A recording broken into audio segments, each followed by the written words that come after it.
बुलढाणा जिल्ह्याच्या कानाकोपऱ्यातून आलेला माझ्या मायमाऊली, माझ्या बहिणी, आमच्या मुली, सर्व माझे बांधव, पत्रकार मित्र आणि उपस्थित बंधू भगिनींनो, तरुण मित्रांनो, मला याची जाणीव आहे. सुरुवातीलाच मी माझ्या मायमाऊलींचं, सगळ्या बहिणींचं, सगळ्या मुलींचं, सगळ्या बांधवांचं मनापासून आजच्या या कार्यक्रमाला मुख्यमंत्री माझी लाडकी बहीण योजना आणि बुलढाणा शहरातील विविध विकास कामांच्या लोकार्पण सोहळ्याच्या निमित्तानं स्वागत करतो. प्रचंड मोठ्या संख्येने आपण सगळे आलात, सकाळी आलात, त्याची आम्हाला जाणीव आहे. त्याच्यामुळं जेवढा लवकर आम्हाला उरकता येईल तेवढं उरकण्याचा आम्ही प्रयत्न करू. आज विदर्भाचं महाद्वार म्हणून ओळखल्या जाणाऱ्या माझ्या बुलढाण्याच्या ऐतिहासिक, सांस्कृतिक आणि पवित्र भूमीमध्ये महिला सशक्तीकरण कार्यक्रमाच्या निमित्तानं इथं आपण सगळेजण आलेलो आहेत.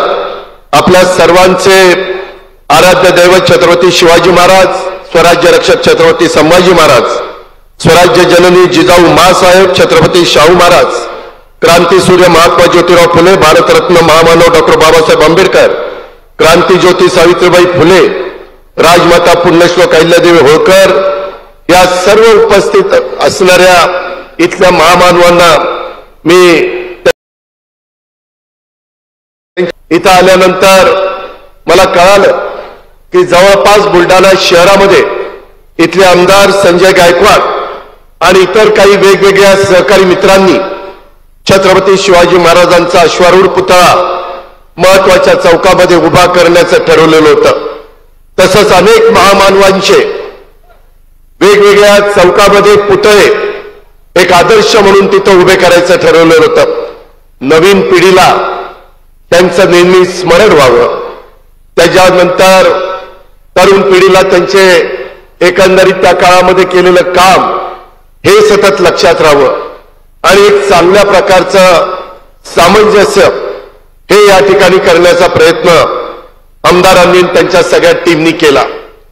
माझ्या माहितीप्रमाणे महाराष्ट्रामध्ये कुठल्याही शहरामध्ये एवढ्या मोठ्या प्रमाणावर पुतळ्यांची संख्या आपल्याला पाहायला मिळणार नाही, ती बुलढाणा शहरामध्ये आपल्याला पाहायला मिळते. अतिशय शहराच्या वैभवामध्ये भर घालणारे अशा पद्धतीचे हे सगळे पुतळे, त्याला सुशोभीकरण, उद्याच्याला त्याचं चांगल्या पद्धतीनं त्या बाबतीमध्ये कुठली अडचण राहू नये, कारण एवढे पुतळे असताना त्याचा मेंटेनन्स असेल, त्याचा बाकीची सगळी सुरक्षा व्यवस्था असेल, त्याची स्वच्छता असतील, त्याचा टापटीपणा असेल, हे सगळं त्या सर्वांच्या नावाला साजेसं अशा पद्धतीनं नियोजन, काही गाळे काढलेले त्याच्यातनं पैसे त्या ठिकाणी मिळणार आहेत आणि ह्याच्यातून हे सगळं चालणार आहे. माझी विनंती आहे माझ्या बुलढाणा जिल्ह्यातल्या तमाम सहकाऱ्यांना, बुलढाणा शहरातल्या बांधवांना, जातीय सलोखा ठेवण्याचं काम, शिवशाहू फुले आंबेडकरांचा आदर्श डोळ्यासमोर ठेवून महाराष्ट्र चांद्यापासून बांद्यापर्यंत पुढे निघालेला आहे. एकनाथरावांच्या नेतृत्वाखाली आम्ही महायुतीच्या सरकारमध्ये काम करतोय. आज आल्यानंतर ज्या उत्स्फूर्तपणे माझ्या महिला, माझ्या मायमाऊली स्वागत करत होत्या, खरोखरीच मनाला समाधान वाटत होतं. असा एवढा उत्साह, एवढा आनंद, त्या चेहऱ्यावर हास्य असं क्वचितच पाहायला मिळतं. परंतु मुख्यमंत्री माझी लाडकी बहीण योजना, अनेक योजना आम्ही आणलेल्या आहेत. माझ्या बांधवांच्या करता वीज माफीची योजना असेल, त्याच्यामध्ये 3 गॅस सिलेंडर मोफत देण्याची वर्षाला योजना असेल, त्याच्या संदर्भामध्ये आमची लखपती दिदी करण्याची योजना असेल, मुलगी जन्माला आल्यानंतर ती 18 वर्षाची होईपर्यंत तिला टप्प्याटप्प्यामध्ये 1,01,000 रुपये त्या ठिकाणी देण्याची योजना असेल, अशा कितीतरी महत्वाच्या योजना या राज्य सरकारने आपल्याकरता आणलेल्या आहे. मी आता माझ्या मायमाऊलींना त्या राखी बांधत होत्या. खरं तर रक्षाबंधन होऊन गेलं 19 तारखेला, परंतु एक प्रेमापोटी आपल्या भावाला आपण राखी बांधावी म्हणून तुम्ही सगळेजण आम्हाला राखी बांधण्याचा प्रयत्न करत होता. एवढ्या राख्या माझ्या एकनाथरावांच्या, देवेंद्रजींच्या हातामध्ये आहे. कधी एवढं प्रेम किंवा एवढ्या राख्या आम्हाला आजपर्यंतच्या रक्षाबंधनामध्ये इतके वर्ष झाली कधी आम्हाला घातलेल्या पाहायला मिळालं नाही. परंतु तुमचा उत्साह बघितल्यानंतर मी मायमाऊलींना विचारत होतो, तुला पैसे मिळाले का? तुमच्या अकाउंटला पैसे आले का? अनेक जण 60 ते 70% महिला मला सांगत होत्या की दादा आमच्या अकाउंटला पैसे आले, आम्हाला पैसे मिळाले. हे सगळं करत असताना यावेळेस गरीब वर्गाला पुढे आणण्याच्या करता महायुतीच्या सरकारने हा प्रयत्न केलाय. त्याच्यामध्ये कुठल्याही जातीचा, पातीचा, नात्याचा, गोत्याचा विचार केला नाही. समाजातल्या सर्व महिलांना, त्या कोणत्याही धर्माच्या, जातीच्या, पंथाच्या असो, एकही माझी भगिनी त्याच्यामध्ये वंचित राहता कामा नये. जिचं उत्पन्न 2.5 लाखापर्यंत आहे अशा पद्धतीचा क्रांतिकारी निर्णय घेतला. परंतु विरोधक त्यांना हे बघवना, कोर्टात जात आहेत योजना बंद करा म्हणून सांगायला. आम्ही सरकारमध्ये आल्यानंतर योजना बंद करू अशा प्रकारची भाषा ही लोक वापरतायत. तुम्ही पेपरला वाचताय. अरे तुमची द्यायची दानत नाही, जे देतायत त्यांच्याबद्दल तुम्ही काढून घेण्याची भाषा करताय. काही महिला मला म्हणाल्या की दादा आम्ही 3,000 रुपये आमच्या अकाउंटला आले, त्याचं राखी तयार करण्याच्या करता आम्ही साहित्य आणलं, दोरा आणि जे काही लागतं ते 3,000 रुपयात, आणि राख्या केल्यानंतर आम्ही त्या राख्या विकल्या. 3,000 रुपयाचं वेगवेगळे साहित्य आणून राख्या झाल्यानंतर 20,000 रुपयाच्या राख्या त्या माझ्या मायबाऊलीने विकल्या. एवढा विश्वास. तिला आम्हाला सबल करायचं आहे, तिला आम्हाला सक्षम करायचं आहे, तिला समाजामध्ये मान सन्मान प्रतिष्ठा हे तर दिलेलंच आहे, परंतु आर्थिक बाबतीमध्ये ती कुठं कमी पडू नये अशा प्रकारची भावना हे आपल्या महायुतीच्या सरकारची आहे. त्याच्यातून आपण पुढे चाललेलो आहे. जिजाऊ महासाहेबांच्या माहेरच्या मातीत आज हा कार्यक्रम होतोय. त्याचा रास्त अभिमान आम्हाला सगळ्यांना आहे. गणरायाचं आगमन झालं, काल परवा आपण विसर्जन केलं. गणराया आला, गणपती बाप्पा मोरया, पुढच्या वर्षी लवकर या असं म्हणण्याची वेळ आपल्यावर आली. सगळं मंगलमय वातावरण, आनंदमय वातावरण उभ्या महाराष्ट्रामध्ये आपण सगळ्यांनी पाहिलं. शेवटी कायदा सुव्यवस्था चांगली ठेवण्याचा प्रयत्न आम्ही करतो. काही झालं तरी माझी मायमाऊली सुरक्षित पण राहिली पाहिजे आणि ती सबल आणि सक्षम पण राहिली पाहिजे. विरोधक आमच्यावर टीका करतात, अरे तुम्ही मायमाऊलींना ओवाळणी द्यायच्या ऐवजी तिला सुरक्षित करा. अरे सुरक्षित करण्याचा देखील काम आमचंच आहे. आम्ही कुठं म्हणतो नाहीये. आणि आम्ही शाहू फुले आंबेडकरांच्या महाराष्ट्रामध्ये राहतो. त्याच्यामुळं जर यदा कदाचित एखादी विकृत, एखादा नराधम चुकल्यानंतर त्याला फाशीची शिक्षा देण्याच्या करता देखील हे सरकार मागं पुढे बघत नाही. हा देखील खात्री मी या जाहीर सभेच्या निमित्तानं आपल्याला सगळ्यांना करतो. खूप काही आपल्याला करायचंय. आपल्या मुलींना आपल्याला शिकवायचंय. माझ्या बांधवांना 3 हॉर्सपॉवर, 5 हॉर्सपॉवर, 7.5 हॉर्सपॉवर तिथं वीज माफी दिली. आज लवकरच परवा मला देवेंद्र फडणवीस साहेब सांगत होते की अजित पवार आपल्याला आता बिल द्यायचंय, बघा तुम्हाला किती रुपयाचं बिल येत आहे. कशा पद्धतीचा निर्णय सरकारने घेतलाय. हे सरकार तुमचं आहे. सातत्याने एकनाथराव शिंदे मुख्यमंत्री झाल्यापासून सांगतात हे सरकार तुमचं आहे. हे सरकार शेवटच्या माणसाचं आहे. त्या माझ्या मायमाऊलीचं आहे. ते माझ्या गरीब माणसाचं आहे. समाजातल्या सर्व जाती धर्माच्या लोकांना न्याय देण्याची भूमिका या सरकारची आहे. आणि म्हणूनच हे जे काही आपण मुख्यमंत्री माझी लाडकी योजना दिलेली आहे, बघता बघता दिवाळी येईल. काळजी करू नका. या योजना आपल्याला सातत्याने पुढे चालू ठेवायच्या. ते तुमच्या हातात आहे. तुम्ही म्हणाल कसा? उद्याच्याला विधानसभेच्या निवडणुका ऑक्टोबर नोव्हेंबरला होतील. जर या योजना चालू ठेवायच्या असतील तर माझ्या मायमाऊलींनी, माझ्या बांधवांनी त्याच्यामध्ये धनुष्यबाण, कमळ आणि घड्या ह्या खुणा जिथं असतील त्याचं बटन दाबा. ह्या योजना पुढे 5 वर्ष चालू राहतील. हा शब्द मी मुख्यमंत्र्यांच्या साक्षीने देतो. मी शब्दाचा पक्का आहे. हा अजित पवारचा वादा आहे. मी खोटं बोलणार नाही. या कार्यक्रमाला येताना मला मुख्यमंत्र्यांनी सांगितलेलं होतं पुढचं आपल्याला त्या ठिकाणी पैसे द्यायचे. काल मी 4,600 कोटीच्या चेकवर सही करून आलोय. सातत्याने दर महिन्याला तुम्हाला हे पैसे मिळणार आहेत. उद्याच्याला भाऊबीजेला पण ते पैसे मिळणार आहेत. तुम्ही काळजी करू नका. तुम्ही विरोधकांच्या भूल थाप्याला बळी पडू नका. लोकसभेच्या निवडणुकीच्या निमित्तानं त्यांनी चुकीचं सांगितलं, संविधान बदलणार, आरक्षण काढणार, सवलती काढणार, समान नागरी कायदा आणणार, सगळं खोटं होतं. परंतु काहींनी विश्वास ठेवला आणि त्याची जबरदस्त किंमत आम्हाला मोजावी लागली. तो तुमचा अधिकार आहे, मी त्याच्याबद्दल काही बोलणार नाही. पण आता कोण म्हणतं आरक्षणाच्या बद्दल, कशा पद्धतीची वक्तव्य आली, कोणत्या पक्षाच्या नेतृत्वाने केली, याचा विचार करा. तुम्ही समंजस आहात. घटनेचे शिल्पकार डॉक्टर बाबासाहेब आंबेडकरांनी या गरीब वर्गाला, आदिवासी आणि माझ्या मागासवर्गीय समाजाला इतरांच्या बरोबर आणण्याच्या करता आरक्षण दिलं आणि ते आरक्षण काढून घेण्याची भाषा तुम्ही करताय. ही महाराष्ट्रामधली पद्धत आहे, देशाची पद्धत आहे. एक गोष्ट मात्र मी मुख्यमंत्री आणि उपमुख्यमंत्र्यांच्या साक्षीनं सांगेन, प्रत्येकाला आपली आपली मतं मांडण्याचा अधिकार आहे, विचार मांडण्याचा अधिकार आहे. ते घटनेचे शिल्पकार डॉक्टर बाबासाहेब आंबेडकरांनी दिला आहे.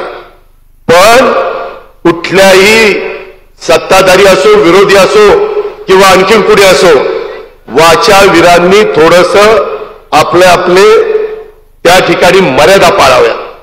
आपण शिवशाहू फुले आंबेडकरांच्या महाराष्ट्रात राहतोय. कुठेही वेडेवाकडे विधानं करून मुख्यमंत्र्यांना, महायुतीच्या सरकारला, घटक पक्षांना अडचणीत आणू नये. ठीक आहे, राग येतो, आम्हाला येतो, परंतु राग व्यक्त करण्याच्या काही मर्यादा असतात. त्याच्या संदर्भात भाषा कुठली वापरली जाते, सुसंस्कृत महाराष्ट्र कसा असला पाहिजे ते यशवंतराव चव्हाण साहेबांनी शिकवलेलं आहे. त्या विचाराने आपण पुढे चाललेलो आहे. यशवंतराव चव्हाण साहेबांचा विचार आपल्याला कधी सोडता येणार नाही. आणि त्या पद्धतीनं ठीक आहे, भाषा कशी असली पाहिजे, उद्याच्याला कुणी आपल्यावर टीकाही करता कामा नये. अनेक प्रकारचे शब्दप्रयोग वापरता येतात, अनेक प्रकारचे भाषा त्या ठिकाणी बोलता येते आणि त्याच्यामुळं महायुतीचं सरकार त्या विचाराचंच आहे. जर कुणी एखाद दुसरं बोलून गेलं तर महायुतीच्या सरकारचा त्या गोष्टीला सपोर्ट आहे असं समजण्याचं कारण नाही. हे देखील मी आजच्या जाहीर सभेच्या निमित्तानं या परिसरामध्ये सांगू इच्छितो. थोर समाजसेविका ताराबाई शिंदे यांची पण भूमी आहे, त्यांना पण मी अभिवादन करतो. आता देशाचे पंतप्रधान नरेंद्र मोदी साहेबांनी वन नेशन वन इलेक्शन हे त्या ठिकाणी बिल आणण्याचं काम चालवलेलं आहे.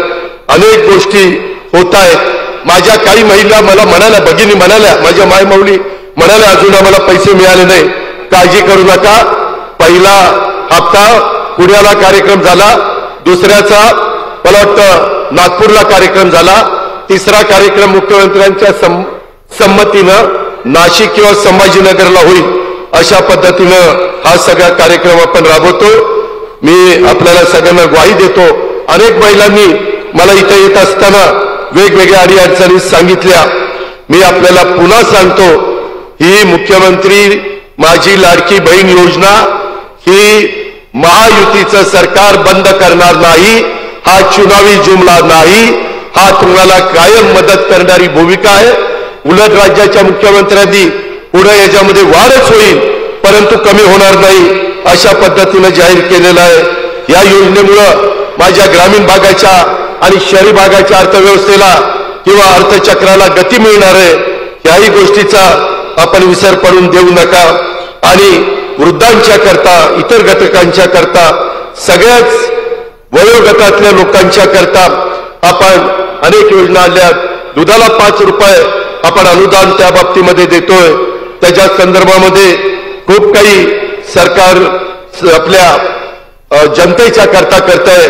बुलढाणा जिल्हा मध्यवर्ती सहकारी बँक मध्ये अडचणीत आली. मुख्यमंत्री आणि दोन्ही उपमुख्यमंत्री आम्ही ठरवलं की त्यांना गॅरंटी द्यायची. 300 कोटी रुपयाची गॅरंटी महाराष्ट्र राज्य सहकारी बँकेला दिली. त्याच्यातनं महाराष्ट्र राज्य सहकारी बँकेने बुलढाणा जिल्हा बँकेला पैसे दिले. आज बुलढाणा जिल्हा बँक सुरू झालेली आहे. हे या सरकारचं काम आहे. गोरगरिबांना, माझ्या शेतकऱ्यांना कमी व्याजामध्ये पीक कर्ज मिळालं पाहिजे. सावकाराच्या दारामध्ये त्याला जायला लागू नये. त्यालाही त्याचा शेतीवाडी नीट करता आली पाहिजे. आताही अमित शहा साहेबांना कांद्याची निर्यात बंदी उठवा. कांद्याची निर्यात बंदी महायुतीच्या सरकारने सांगितल्यानंतर उठवली. सोयाबीनला दर जास्त वाढून द्या, ते म्हणले मी लक्ष देतोय. कापसाला दर वाढून द्या. वेगवेगळी पिकं माझा शेतकरी, बहादर शेतकरी जे घेतो त्याला योग्य पद्धतीचा मोबदला मिळाला पाहिजे. हे काम महायुतीचं सरकार करू शकतं. तुम्ही म्हणाल असं कसं? केंद्राच्या सरकारच्या हातामध्ये ह्या बऱ्याचशा गोष्टी असतात. केंद्रामध्ये तिसऱ्यांदा 5 वर्षाच्या करता सरकार मोदी साहेबांचं आलेलं आहे. उद्याच्याला विरोधक काही दिशाभूल करते, विश्वास ठेवू नका. उद्याच्याला म्हणतील अरे केंद्रात आमच्या विचाराचं सरकार नाही, आमचं कुणी ऐकत नाही. ऐकत नाही तर खोटं कशाला बोलता? तापा का मारतात जनतेला? वेगवेगळे उद्योगधंदे आपण आणतोय, त्याबद्दल कालच मुख्यमंत्र्यांनी आणि आम्ही तिथं एका चिपचं उद्घाटन केलं. मी सांगत नाही त्याच्याबद्दल, देवेंद्रजी सांगतील. पण जाणीवपूर्वक काही जण सांगतात हा उद्योग गुजरातला गेला, तो उद्योग गुजरातला गेला. दादांत खोट आहे. उद्योग आपल्या महाराष्ट्रात येत आहेत. परकीय गुंतवणूक संपूर्ण भारतात सगळ्यात जास्त कुठे होते? ते शिवशाहू फुले आंबेडकरांच्या महाराष्ट्रात होते. हे गोष्ट लक्षात घ्या. बेरोजगारी कमी करण्याच्या करता हा कार्यक्रम आहे. वेगवेगळ्या सवलती मुख्यमंत्र्यांनी दिल्या. काल पण ते उद्योगपती 12,000 कोटी रुपये खर्च करून त्यांनी प्लांट लावलेला आहे. असे करोडो रुपयाचे, लाखो कोटी रुपयाचे प्लांट हे आपल्याकडे येतात. परवा पंतप्रधानांनी वंदे भारत ट्रेन देशात सुरू केल्या, आपल्या महाराष्ट्रात सुरू वाढवण बंदर ₹1,00,000 कोटीचं आपल्याला दिलं. कशाला म्हणतात ₹1,00,000 कोटी? अरे द्यायची धमक आणि ताकद असावी लागते. कारण नसताना खोटं नाटं बोलून आमच्या महाराष्ट्रातल्या जनतेची दिशाभूल करू नका. ही गोष्ट बुलढाणाकरांनो लक्षात ठेवा. माझी आग्रहाची विनंती आहे. बोलण्यासारखं खूप आहे, परंतु दोघांना भाषण करून आम्हाला वेळेमध्ये निघायचंय. परंतु ज्या उत्स्फूर्त संख्येने माझ्या मायमाऊली आल्या त्या सगळ्यांचं आणि माझ्या बांधवांचं सगळ्यांचं आम्ही स्वागत करतो. आमच्या फक्त लाडक्या बहिणी नाहीत, लाडके भाऊ पण आहेत. सगळी जनता आमची लाडकी आहे. त्याच्यावर कुणी असं वाटून घेऊ नका की आम्हाला काही मिळेल का नाही. सर्वांना दिलं जाईल आणि हे देत असताना विकास कामाला देखील हे महाराष्ट्र सरकार पैसा कमी पडू देणार नाही. डेव्हलपमेंट पण चालू ठेवेल. या राज्याचा सर्वांगीण विकास करण्याचं काम एकनाथराव शिंदे, देवेंद्रजी, मी आणि आमचं सगळं सरकार त्या ठिकाणी करेल अशा प्रकारचा शब्द देतो आणि आपल्या सगळ्यांची रजा घेतो. जय हिंद, जय महाराष्ट्र.